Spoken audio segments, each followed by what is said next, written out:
ये जब मुझे कहते हैं कि आप सियासत ना करें, इस वक्त सैलाब के अंदर लोग बड़े मुतासर हैं, मैं इनको ये जवाब देता हूं कि सैलाब के मुतासरीन वो भी मेरी जिम्मेदारी है, उनके लिए इंशाअल्लाह सबसे ज्यादा काम करूंगा मैं।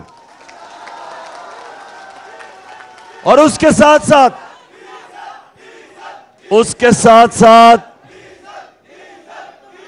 और डीजल से तो वाकई ज्यादा काम करूंगा इंशाअल्लाह। बस सुनो। उसके अलावा मैं अपनी आजादी की तहरीक के लिए भी भरपूर तरीके से काम करूंगा और आपने सब ने मेरी मदद करनी है इसमें, क्योंकि आजादी आपकी है। आजाद कौम की बड़ी परवाज होती है। गुलाम तो सिर्फ अच्छे गुलाम बनते हैं।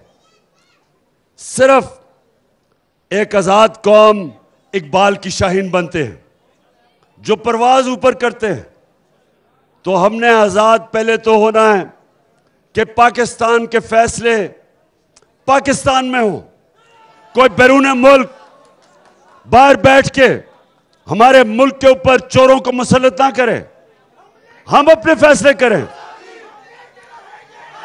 हम फैसले करें। अभी नहीं।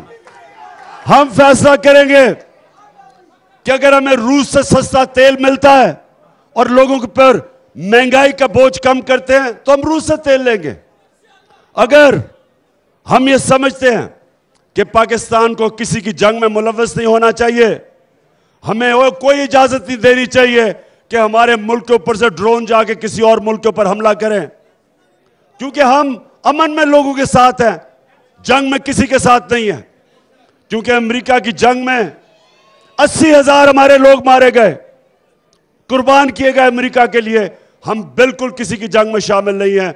वो तब होगा जब फैसले पाकिस्तान के पाकिस्तानी करेंगे। ये अमेरिका के गुलाम, ये जो चोर हैं, तो इनसे आजाद होना है। सबसे पहले इनसे आजाद होना है।